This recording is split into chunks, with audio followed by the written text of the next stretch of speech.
पाल सिंह साहू, व्याख्याता, शासकीय उच्चतर माध्यमिक विद्यालय सिद्धेश्वर, जिला कांकेर। आज आपके बीच टॉपिक लेकर आया हूँ लीनियर इनइक्वालिटीज, रैखिक असमीकरण। तो सबसे पहले रैखिक असमीकरण को हमको समझने के लिए इससे पहले हमको समझना पड़ेगा कि समीकरण किसे कहते हैं। तो इससे पहले की कक्षाओं में आप लोग पढ़े होंगे कि समीकरण किस तरह से होता है। एग्जांपल के लिए आप देखिए, जैसे कि 2x - 3 = 7। आप ये देखिए, ये एक कथन है, ये भी एक कथन है, और दोनों कथनों के बीच में एक जो चिन्ह है जिसको बोलते हैं बराबर का चिन्ह। और जब दो कथनों को बराबर के चिन्ह के द्वारा प्रदर्शित किया जाता है तब यह एक समीकरण को निरूपित करता है।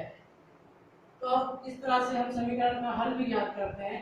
आपने पिछली कक्षा में याद किया होगा किस तरह से करते हैं। तो ये 2x = 7, ये -3 पक्षांतर करेंगे इधर जाके +3 हो जाएगा। फिर which implies 2x = 7 + 3 10, and finally x = 10, और ये 2 नीचे आ जाएगा 10/2, which means x = 5। और ये आपका क्या होता है, समीकरण का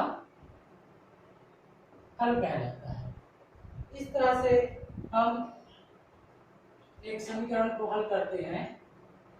अब हम देखते हैं कि इस समीकरण को हम असमीका के रूप में कब देख पाएंगे या इसको असमीका कब कहेंगे।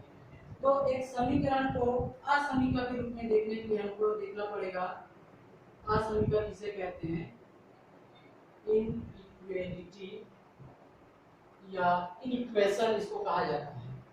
तो एक समीकरण में जो चिन्ह होता है बराबर का, इस बराबर के चिन्ह की जगह पे जब less than, greater than, less than और इक्वल टू, ग्रेटर देन और इक्वल टू, इन चिन्हों का जब हम प्रयोग करते हैं तो ये जो समीकरण है वो बन जाती है असमीका। इसको हम कहते हैं असमीका या फिर इनइक्वालिटीज या फिर आप इनइक्वेशन या असमीकरण भी इसको कह सकते हैं। चलिए, फॉर एग्जांपल के लिए हम देख सकते हैं, हमारे पास बहुत सारे ऐसे एग्जांपल है जिसको हम असमीकरण या असमीका के रूप में दिखा सकते हैं। जैसे इसी समीकरण में अगर हम इस बराबर के चिन्ह की जगह पे हम दूसरा चिन्ह, इन चारों में से किसी एक चिन्ह का उपयोग कर लें, वो हो जाएगा आपका असमीका। एग्जांपल में आप देख सकते हैं 2x - 3 ≤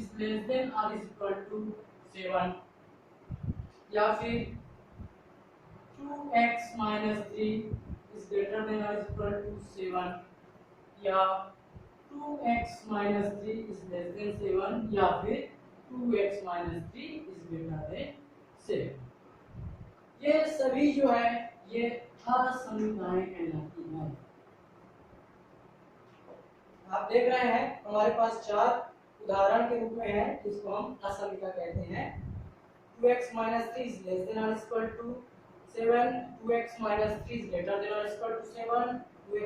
3 < 7, and 2x - 3 < 7।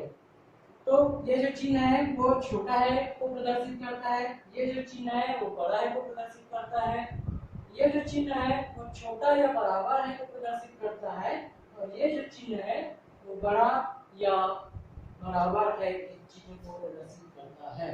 और इस तरह के जो कंडीशंस मिलते हैं उसको असमीका कहा जाता है। अब हम देखते हैं कि असमीका कितने टाइप से हमको असमीका प्राप्त होता है। तो हम इसको जनरली 2 तरह से देखते हैं। पहला काम ये होता है जिस असमीका में ऐसा चिन्ह हो लेस देन या फिर ग्रेटर देन, तो इस तरह के जो असमीका होते हैं उसको निश्चित असमीका कहते हैं। और जिस असमीका में less than or equal to greater than or equal to होता है, इसको सिर्फ असमीकरण कहा जाता है। 25 में अक्सर कंफ्यूजन में रहते हैं कि कौन सा छोटा का चिन्ह है कौन सा बड़ा का चिन्ह है, तो आप हमेशा ध्यान दीजिए जिधर मुंह खुला रहता है, जैसे कि आप देख सकते हैं ये बड़ा का चिन्ह है, तो जिधर मुंह खुला रहता है वो वाला पोर्शन बड़ा होता है। For example 2 is less then 5। अब इस चिन्ह में आप देख सकते हैं इसका मुंह जिस तरफ खुला है वो वाला पद जो है वो बड़ा होता है, जैसे कि यहाँ पर आप देख सकते हैं 5 जो है वो 2 से बड़ा है, और जिधर इसका मुंह जिधर बंद रहता है उसको हम बोलते हैं छोटी वाली राशि, जैसे कि 2 वहां से छोटी है। ओके, चलिए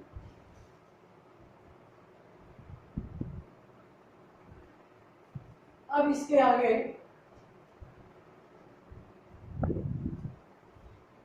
अभी हमने देखा कि सबसे पहले समीकरण किसे कहते हैं, फिर समीकरण के बाद हमने देखा कि असमीकरण किसे कहते हैं। अब हम बात करेंगे कि रैखिक किसे कहते हैं, फिर हम बात करेंगे कि रैखिक असमीकरण किसे कहते हैं। तो रैखिक समीकरण इससे पहले भी आप लोग पढ़े होंगे, जैसे कि 10th क्लास में अगर आपने पढ़ा होगा तो आप इस तरह से देखे होंगे। वर्ग समीकरण भी देखे हैं, जैसे कि x square plus 2x plus 5 is equal to 0, 2x plus 3 is equal to 0, या फिर x minus 7 is equal to 2। इस तरह के प्रश्नों को आप देखे होंगे। तो हम इसमें क्या देखते हैं, जैसे कि आप इस वाले पोर्शन को देखेंगे, इस समीकरण को देखेंगे, तो इसमें जो घात है वो इस समीकरण का जो अधिकतम घात है वो 2 है। इसके अलावा हम दूसरे केस पर अगर बात करें 2x प्लस 3 में हम देखेंगे इसमें जो चर राशि x है उसकी घात है मैक्सिमम वो 1, और थर्ड इक्वेशन है उस पर भी हम देखें तो x में जो मैक्सिमम जो घात है वो 1 है।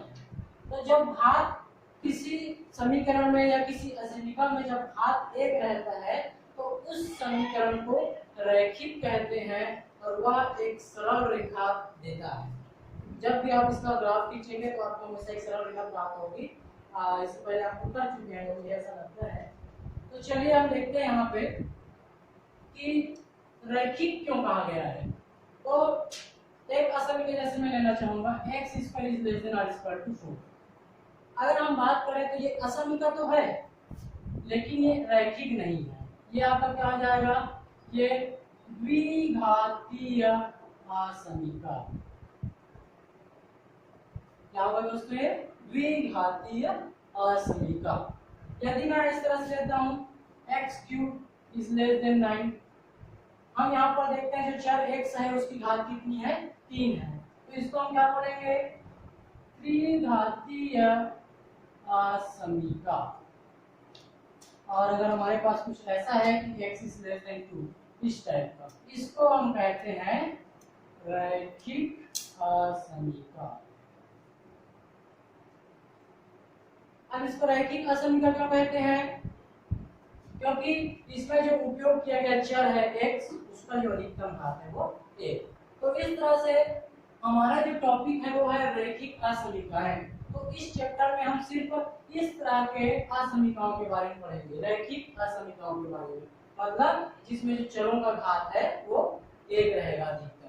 ठीक है, अब हम देखते हैं किस तरह से हम इसमें कितने प्रकार के समीकरण देख सकते हैं। जैसे कि यहाँ पे हमारे पास एक चर का रैखिक समीकरण होता है, 2 चर का रैखिक समीकरण होता है, 3 चर का रैखिक समीकरण हम पढ़ते हैं। उसी प्रकार से एक चर का रैखिक असमीकरण, 2 चर का रैखिक असमीकरण, 3 चर का रैखिक असमीकरण के बारे में यहाँ पर हम पढ़ेंगे। तो सबसे पहले हम देखते हैं एक चर का रैखिक असमीकरण। उसके उदाहरण आप देख सकते हैं, x is less than 2, y is greater than or equal to 3, z is less than 1, या फिर x plus 3 is greater than or equal to 2, या और भी हम यहाँ पे एग्जांपल ले सकते हैं।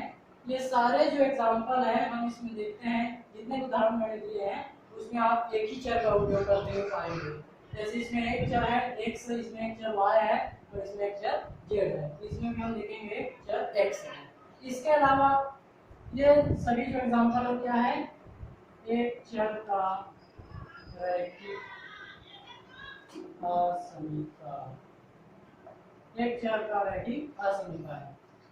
इसके अलावा अगर हम दो चर के रैखिक असमीकरणों के बारे में बात करें तो 2x + 3y is less than और equal to 8, y + z is less than और इक्वल टू 2, या x + 3y is greater than 2। मैंने जितने भी एग्जांपल आपको बताए हैं ये आपका होता है दो चर का रैखिक समीकरण। ओके, तो देखिए इस चैप्टर में हमने अभी तक क्या क्या पढ़ाई किया। सबसे पहले हमने बताया कि समीकरण किसे कहते हैं, समीकरण के बाद हमने देखा कि इसमें असमीकरण किसे कहते हैं। यहाँ पर हम देख पाते हैं कि समीकरण में जो बराबर के चिन्ह की जगह पर जब हम इन चार प्रकार के चिन्हों का उपयोग करते हैं तो ये जो समीकरण है वो असमीकरण के रूप में लिखा जाता है। अब इन असमीकरण में दो प्रकार के असमीकरण होते हैं, एक होता है निश्चित असमीकरण और एक होता है असमीकरण जिसमें less than or equal to या greater than or equal to दो तरह के चिन्हों का उपयोग किया जाता है। ठीक, अब देखिए हम इसका हल कैसे प्राप्त करेंगे। हल का क्या मतलब होता है, किसी समीकरण या किसी असमीकरण का हल से क्या तात्पर्य है। जैसे यहाँ पर देखिए मैंने एक क्वेश्चन सॉल्व किया है, ये क्या है समीकरण, ये क्या है समीकरण। और इस समीकरण को किस तरह से हल किया जाता है आप जानते हैं, या तो पक्षांतर करके या समीकरण को हल करने का एक और तरीका है। वो तरीका क्या है कि दोनों पक्षों में समान संख्याएं जोड़ी या घटाई जा सकती है, दोनों पक्षों में समान संख्याएं गुणा या भाग द्वारा किया जा सकता है। लेकिन अगर आप ऋणात्मक चिन्हों के साथ गुणा या भाग करते हैं उस स्थिति में आपको चिन्हों को ध्यान देना पड़ता है। तो यहाँ पर जिस प्रकार से हमने इस समीकरण को हल किया और फाइनली हमने उसमें जो एक चर उपयोग किया गया है x, उसका हमने मान ज्ञात किया x का मान 5, इसी को समीकरण का हल कहते हैं। ठीक इसी प्रकार से हम रैखिक असमीकरणों का बीजीय हल ज्ञात करेंगे। हमारा एनसीईआरटी की बुक में आपका 6.1 में यही इसी तरह का क्वेश्चन आपको देखने को मिलेगा जिसमें एक चर के रैखिक असमीकरणों का जो बीजीय हल कैसे ज्ञात करना है या उसके इसी का उपयोग करके शाब्दिक प्रश्नों का कैसे हल ज्ञात करना है उसके बारे में आइए हम देखते हैं इसके बारे में। अगर आप ये नोट करना चाहते हैं तो नोट कर सकते हैं।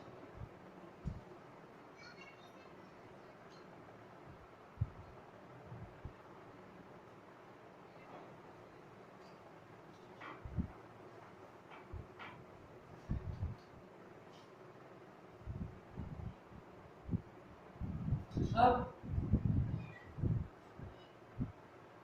एक चर वाले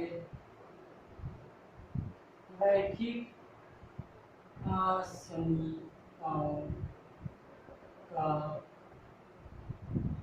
बीजीय हल,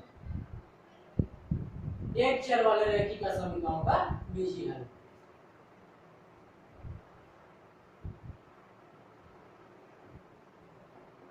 Solution of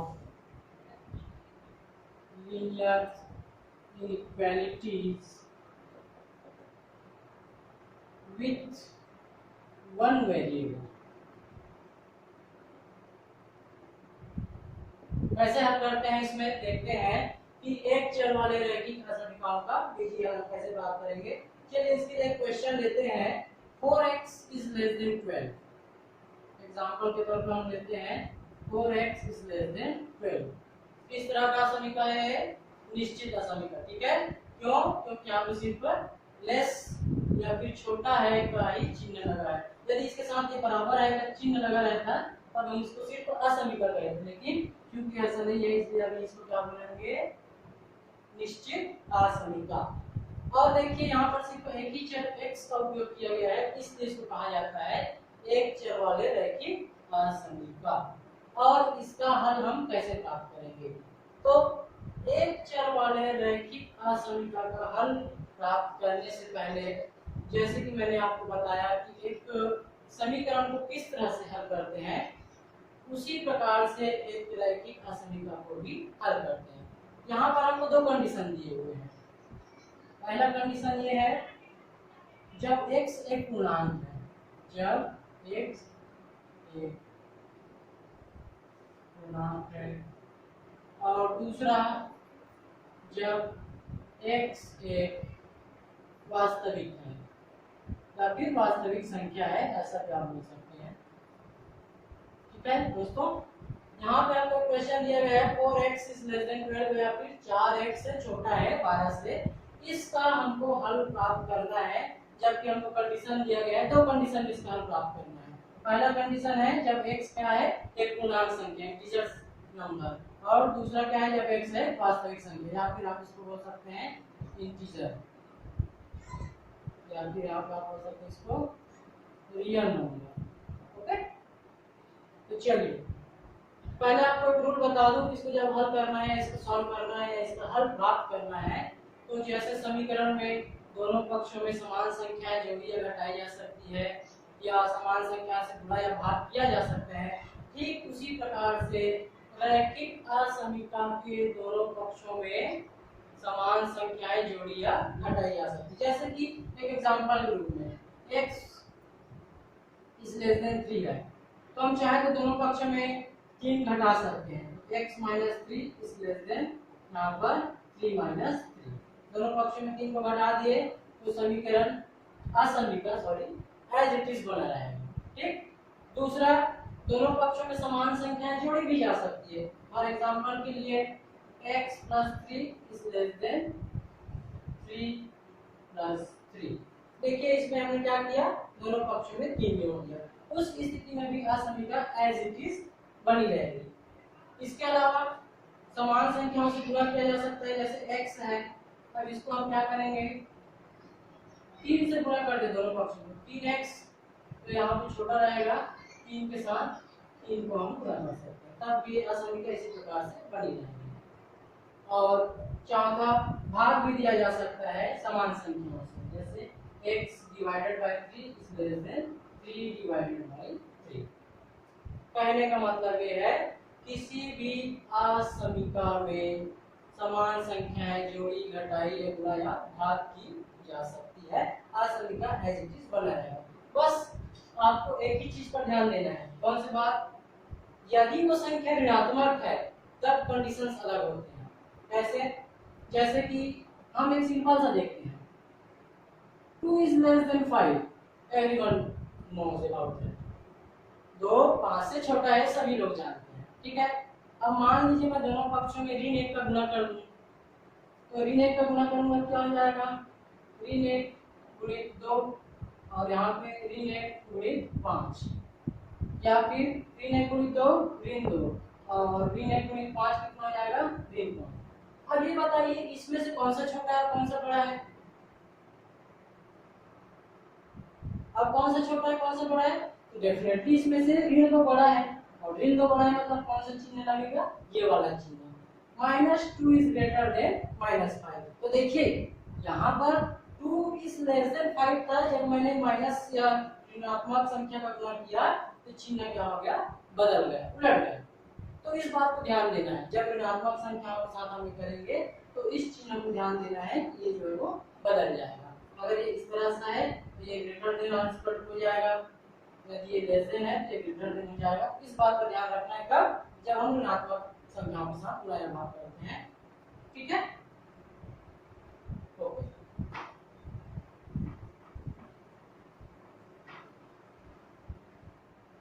अब इसका हल कैसे प्राप्त करेंगे और इसको हम संख्या रेखा पर कैसे दर्शा सकते हैं, इसके बारे में हम बात करेंगे।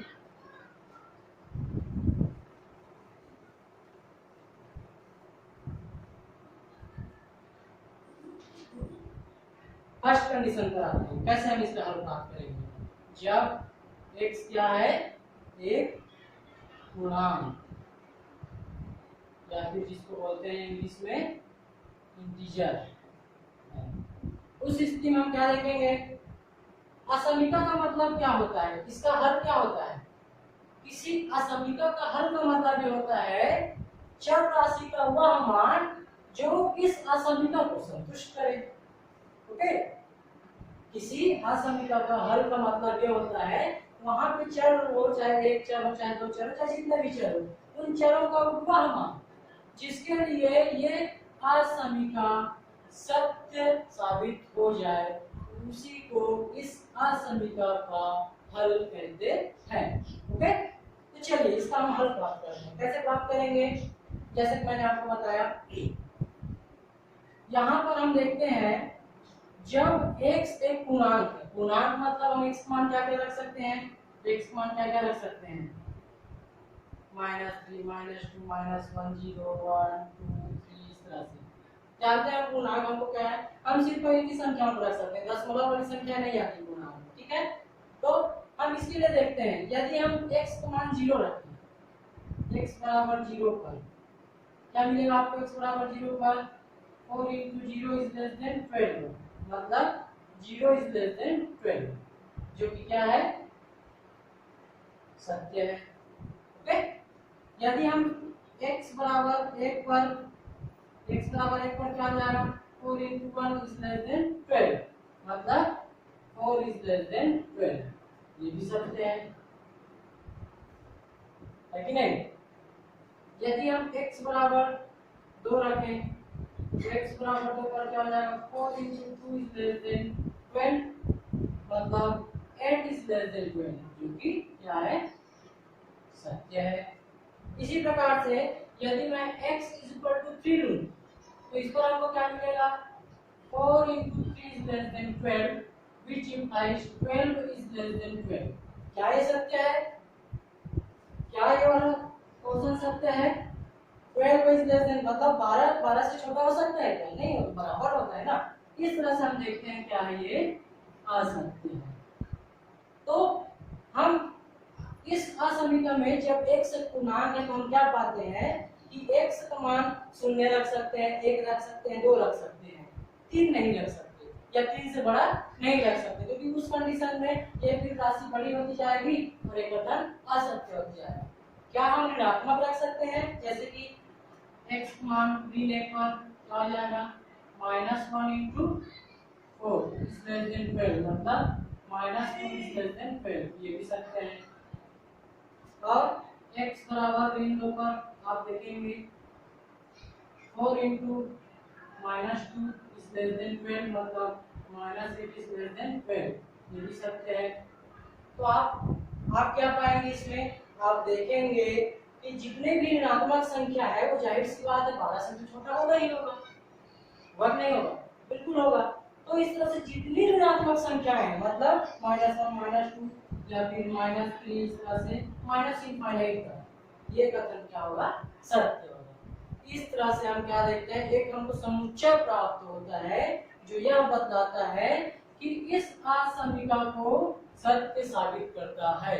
इसलिए x की मान क्या होंगे, अतः हम देखेंगे x बराबर क्या होगा, x का हल क्या होगा, -3 -2 -1 0 1 2, ये 2 तक, क्योंकि हम 2 से बड़ा नहीं ले सकते, लेकिन इधर क्या है, अनंत तक ले सकते हैं, ऋणात्मक संख्या है। और इस प्रकार से x का हल इस तरह से मिलेगा, कब, जब x belongs to I, मतलब x एक पूर्णांक संख्या है। ओके, x एक पूर्णांक संख्या है, ये हमारा हल हो गया। अब दूसरा देखते हैं, जब x एक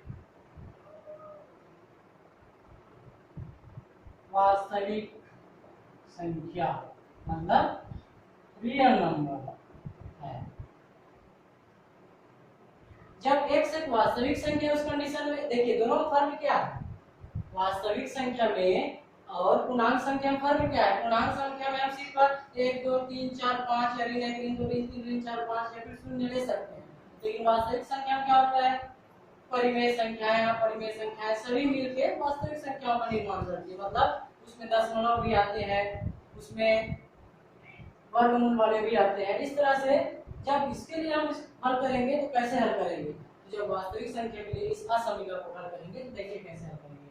4x is less than 12, इसको हल करने का तरीका क्या है, यहाँ पर एक चीज बताना भूल गया, इस सभी से हमको एक सारांश क्या मिला है, आप देखिए x is less than 3, क्या मिला है, x is less than 3। यही इस असमीका का हल है। इस ग्रुप में x एक पूर्णांक है, तब मतलब x मान 3 से छोटा होगा, 3 नहीं हो सकता, 3 से छोटा होगा, और साथ ही साथ x का होगा एक पूर्णांक भी होगा, ठीक है। और इसको हम इस फॉर्म में लिख सकते हैं, ठीक है। रोस्टर फॉर्म, सेट फॉर्म आपको पढ़े होंगे फर्स्ट चैप्टर में। अब इसको कैसे हल करेंगे, इसको हम क्या करेंगे, 4x divided by 4 is less then 12 divided by 4। क्या किया हमने, क्या किया, दोनों पक्षों को 4 से भाग देने पर, क्या किया, दोनों पक्षों को 4 से भाग देने पर। मैंने आपको बताया है समान संख्या से भाग दिया जा सकता है, गुणा किया जा सकता है। हमारा टारगेट क्या है, x कैसे प्रतिबद्ध है, x का कंडीशन क्या है, उस पर हमको फोकस करना है। इसलिए एक साइड हमको x रखना है, दूसरी साइड जो भी संख्या प्राप्त होती है, उसके लिए हमको क्या करना पड़ेगा, इस 4 को हटाना था। 4 को हटाने के लिए क्या करना पड़ेगा, 4 से भाग देना पड़ेगा। तो हमने इसको दे दिया, तो हमको मिलेगा x is less than 3। Condition हमको फिर से मिला, x is less than 3। यहाँ पर भी क्या है, साथ ही साथ x belongs to real number, एक क्या होगा, वास्तविक संख्या होगा, ठीक है ना, x एक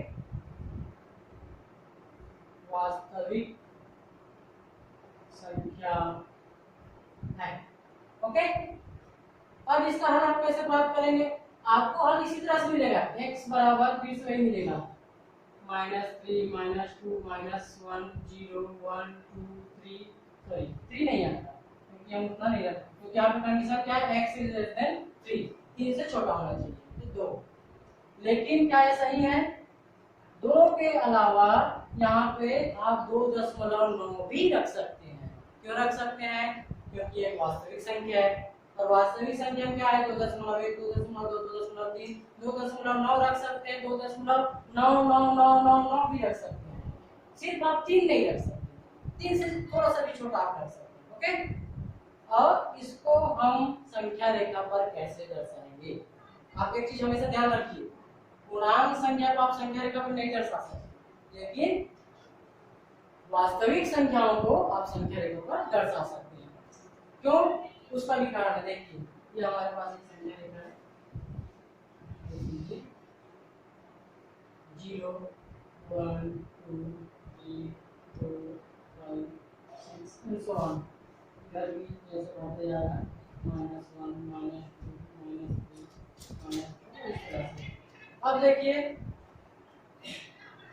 कैसे दर्शाएंगे, कंडीशन क्या है, x is less than 3 and x belongs to R, मतलब x जो है वो 3 से छोटा होगा, साथ ही साथ x एक वास्तविक संख्या होगा। 3 नहीं होगा, 3 से छोटा होगा, तो हम क्या करते हैं, यहाँ पे इस तरह से बिंदी लगा दिए, और इससे इधर जितना छोटी संख्या होती जाएगी ये